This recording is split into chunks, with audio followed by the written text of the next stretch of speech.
So I'm going to guess that you have noticed how cold it is. That wind's come through in the last few days. It is freezing out there during the day and in the evening. So I'm going to show you the one key way that we keep warm in the evenings and also overnight.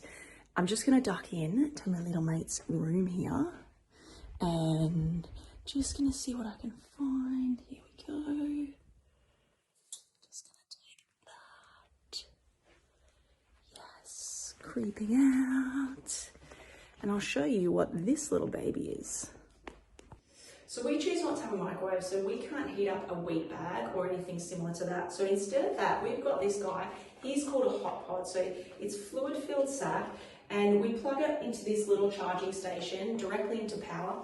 It takes 10 minutes to charge. It lasts 4 to 8 hours. So what we do is half an hour before the boys go to bed, we come up, we plug it in, and then about 15 minutes before they go to bed, we go and put it in their beds. So when they jump into bed, they're all warm and snuggly. It's so much easier for them to go to sleep. And we know how important sleep is. So I would highly recommend it. They've gone through winter and winter and winter for us.